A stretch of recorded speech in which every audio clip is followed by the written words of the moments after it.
Hai hai hai, selamat datang kembali di channel Bangs Film. Kali ini saya akan mengalur sebuah film bergenre drama aksi berjudul Bairage yang dirilis tahun 2022. Di mana film ini berkisah tentang seorang pria temperamen, emosian yang berubah menjadi sosok pendiam dan culun sejak kematian pamannya. Tapi saat dirinya mengetahui orang-orang yang disayang merasa dizolimi, seketika pria itu berubah kembali menjadi sosok pemarah dan beringas. Lalu, apakah pria itu dapat kembali mengendalikan situasi dan emosinya? Dan gak usah berlama-lama lagi, yuk kita sikat alur filmnya.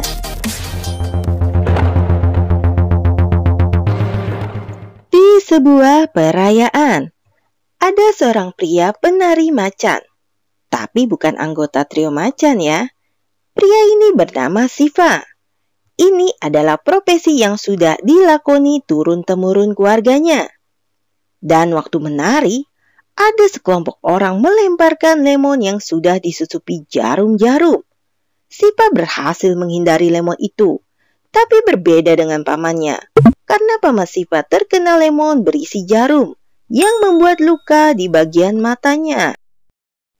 Siva pun emosi waktu dia tahu orang-orang yang sudah melemparkan lemon itu dan seketika menghajar orang-orang tersebut.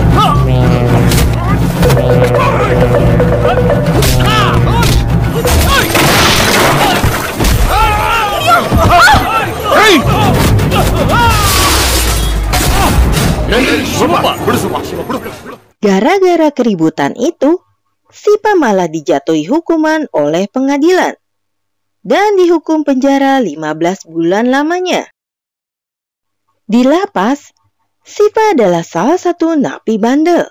Sampai-sampai dia menolak buat dicukur rambutnya dan marah waktu salah satu napi mencabut kalung dari lehernya.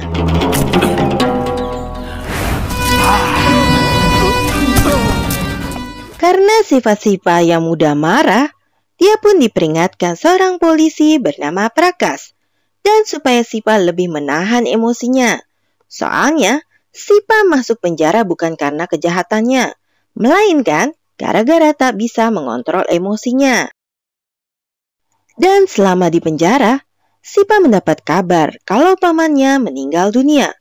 Dan karena kesedihannya juga, itu sebabnya membuat Siva berubah menjadi sosok yang pendiam dan tertutup. Beberapa bulan kemudian, setelah Siva dibebaskan, dan di waktu yang bersamaan, Prakas dipindahkan ke suatu desa sebagai kapolsek baru. Dan di situ juga ada seorang pemuda lokal yang bernama Badami menyambutnya. Ternyata, setelah bebas, kini Siva ikut bekerja dengan Prakas sebagai pembantunya. Dan disinilah Siva dan Badami saling berkenalan. Esok harinya di pasar, ada beberapa pemuda usil dengan melemparkan sesuatu ke gadis-gadis. Dan setelahnya, mereka bakalan mencoba melemparkan batu kecil ke seorang gadis bernama Sobina. Gadis yang dicintai Badami secara diam-diam 2 tahun lamanya di Instagram. Di pasar itu juga, ada Prakas yang sedang melakukan razia parkir sembarangan yang dibantu juga sama Siva dan Badami. Dan kebetulan, Badami melihat motor Sobina yang terparkir di pasar itu dan berencana menggemboknya karena parkir sembarang tempat. Lalu, saat pemuda-pemuda itu mau melemparkan batu kecil ke Sobina, tiba-tiba saja ada seorang pemuda dan ketua ormas setempat yang bernama Karna menghalanginya. Melihat kelakuan kurang ajar pemuda-pemuda itu, Karna pun langsung menghajar mereka satu persatu.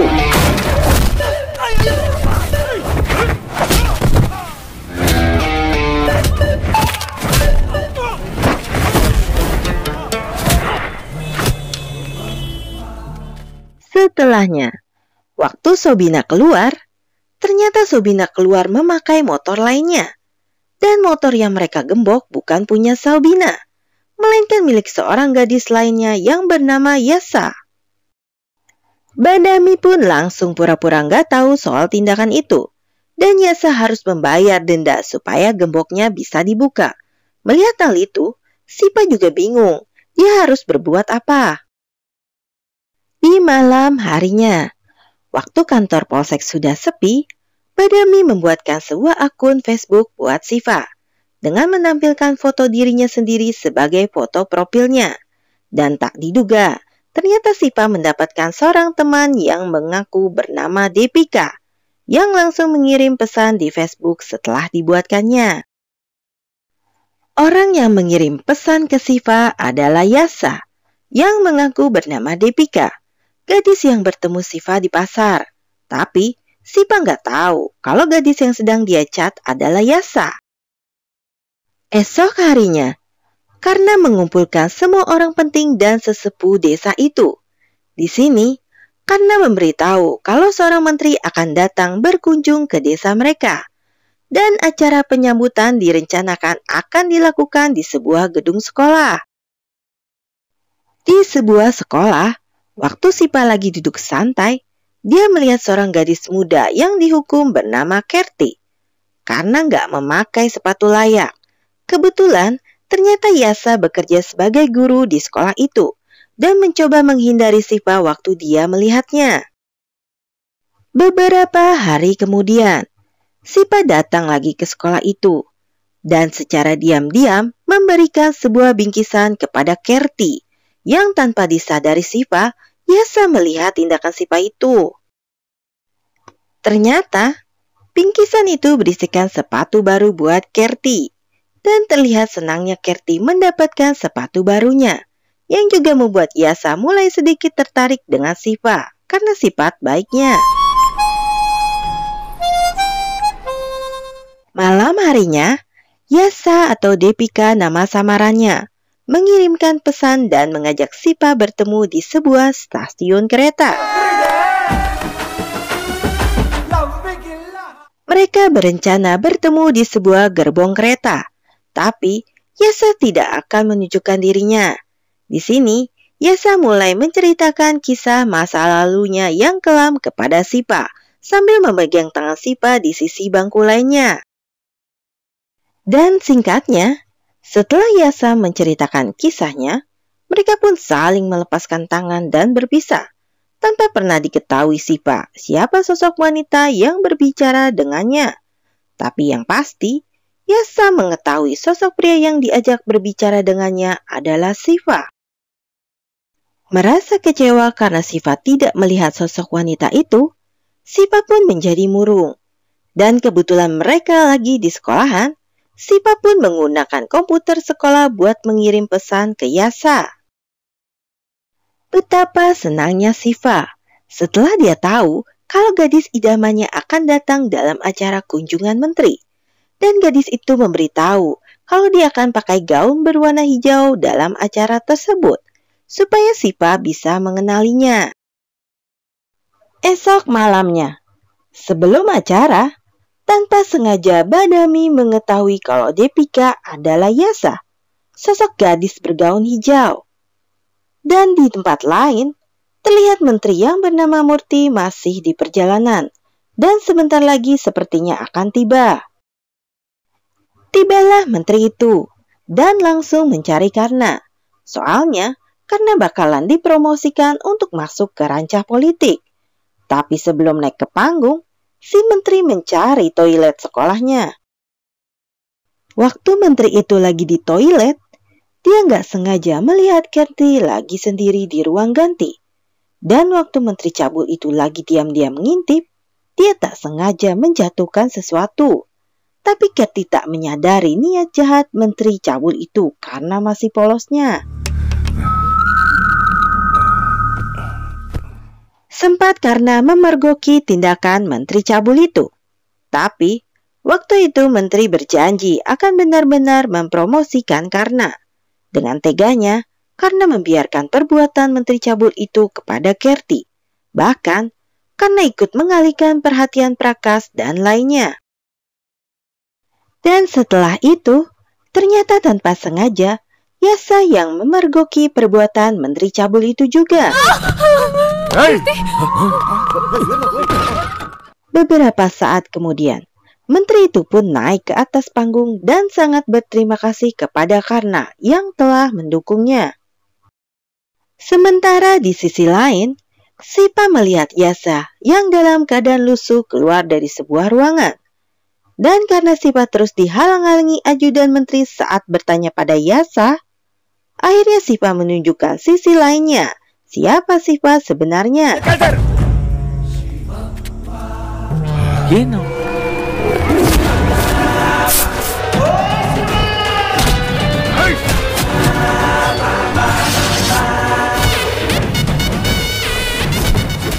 Dan waktu Karna melerai perkelahian itu, terlihat Sipa tidak memperdulikannya dan terus menghajar para ajudan menteri itu.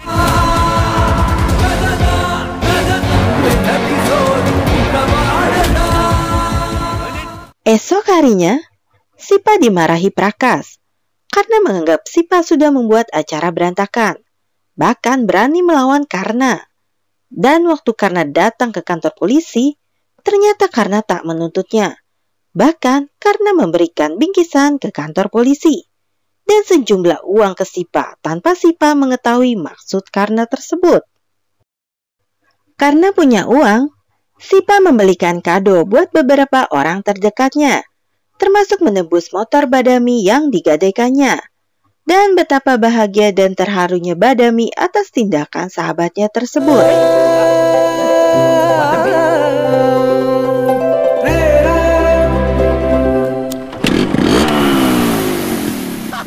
Di sekolah, Sipa membagikan kado ke anak-anak. Tapi sayangnya, sudah beberapa hari ini Kerti tidak masuk sekolah.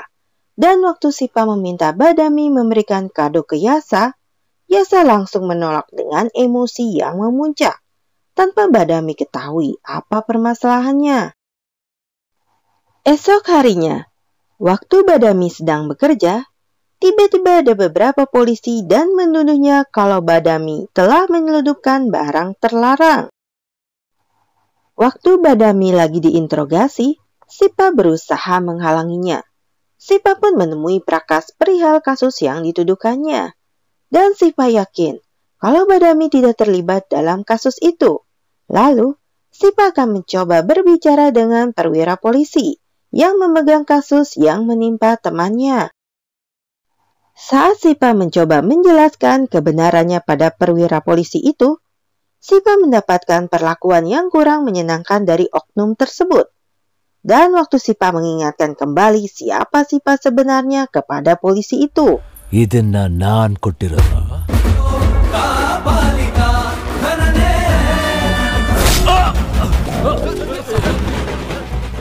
polisi itu hanya terdiam dan merasa ketakutan. Bahkan langsung melepaskan Badami yang membuat Prakas heran. Karena dia sendiri yang seorang polisi belum tentu bisa melakukannya. Karena Sipa tidak bertemu Kerti, akhirnya Sipa meletakkan sebuah kado buat Kerti di depan rumahnya. Dan saat Kerti menerima dan membuka kado dari Sipa, datanglah Karna menemui Kerti. Tapi terlihat Kerti langsung ketakutan dengan kedatangan Karna tersebut. Setelah Karna pergi, Kerti pingsan. Beruntungnya, masih ada Sipa yang menghalangi kepala Kerti yang hampir terkena batu. Dan begitu sadar, Kerti langsung ketakutan melihat wajah Sipa. Hal itu dikarenakan Kerti merasakan trauma dengan kejadian yang dialaminya malam itu di sekolah. Dan Sipa sangat marah ketika Kerti memberitahu hal tersebut kepadanya.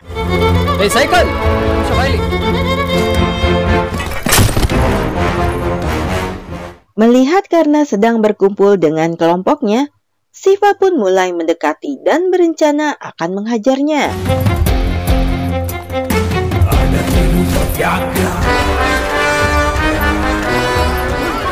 Saat Sipa semakin mendekati Karna, para warga memisahkan mereka.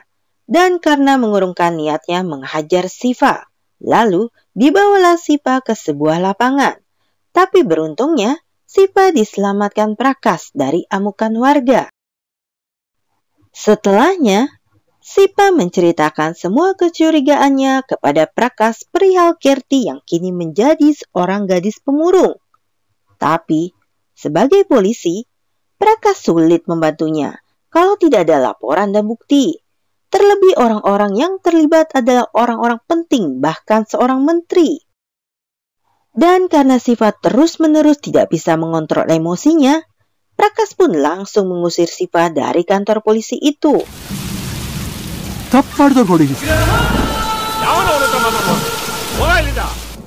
Sementara waktu, Siva tinggal bersama sahabatnya Badami. Dan waktu Siva sedang membelikan obat buat Badami, tiba-tiba para polisi datang dan langsung menangkap Badami dan langsung dibawa dengan tuduhan yang belum jelas. Badami langsung dibawa ke kantor polisi, tapi diseret sambil berjalan keliling kampung supaya dirinya merasa malu. Dan saat di jalan, Badami tak sengaja melihat Sobina, gadis yang dicintainya. Dan tiba-tiba, di waktu yang tepat, Siva datang membantu sahabatnya tersebut.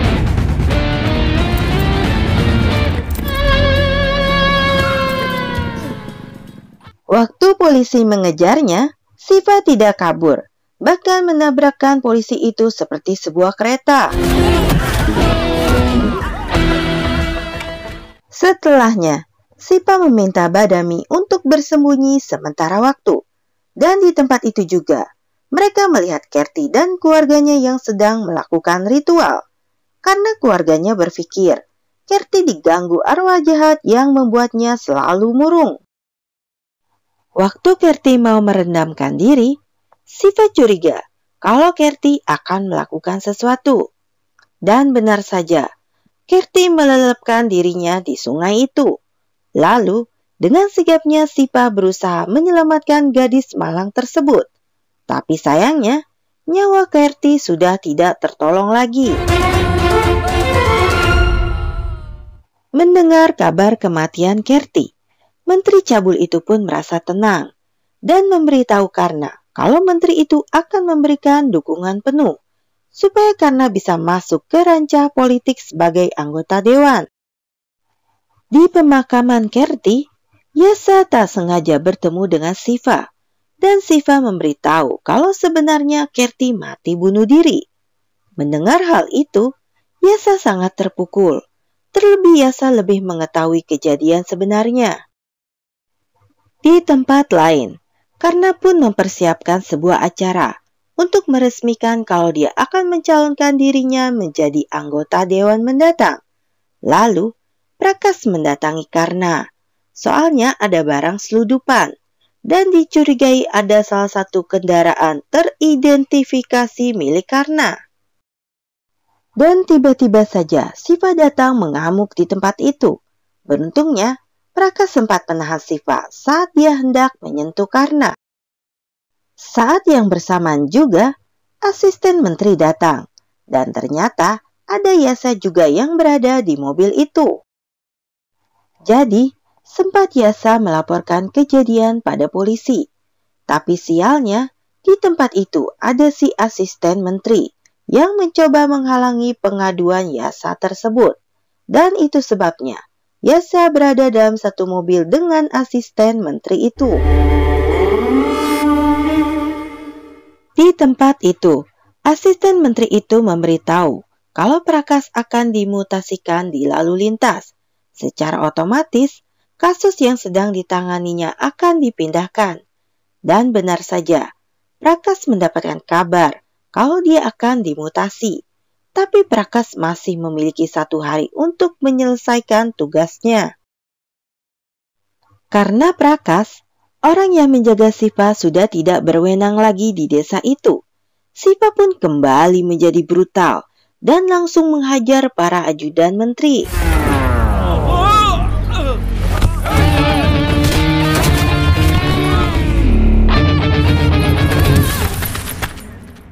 Di situ, Yasa memberitahu yang sebenarnya pada Siva, di mana waktu Yasa memergoki perbuatan Menteri Cabul itu pada Kerti. Yasalah yang menjadi korban kebejatan menteri itu. Pengorbanan itu semata dilakukan Yasa supaya menteri itu melepaskan Kerti. Dan tiba-tiba saja anak buah Kerti menghajar Shiva di tempat itu.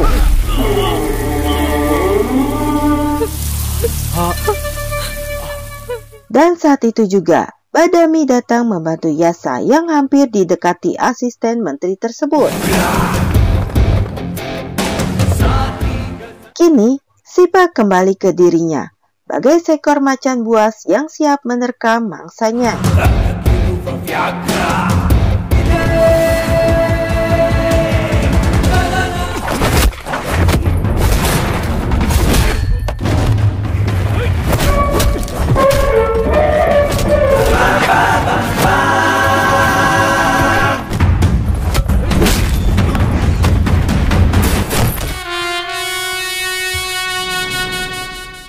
Lalu, Shiva berusaha dan menjelaskan apa yang sebenarnya terjadi kepada Karna, supaya Karna kembali sadar sebagai ketua pemuda desa yang selalu membela penduduknya, bukan yang haus akan kursi politik. Dan tanpa tahu permasalahannya, tiba-tiba seorang nenek yang juga nenek Karna menusuk Shiva dari belakang. Saat terluka, Shiva masih yakin kalau Karna akan membela penduduknya yang terzolimi. Beberapa hari kemudian, ternyata Karna yang ditangkap polisi. Hal itu disebabkan sebelumnya, karena secara diam-diam datang ke rumah menteri cabul itu dan membunuhnya untuk membalaskan perbuatan yang dilakukan menteri itu kepada penduduk desanya.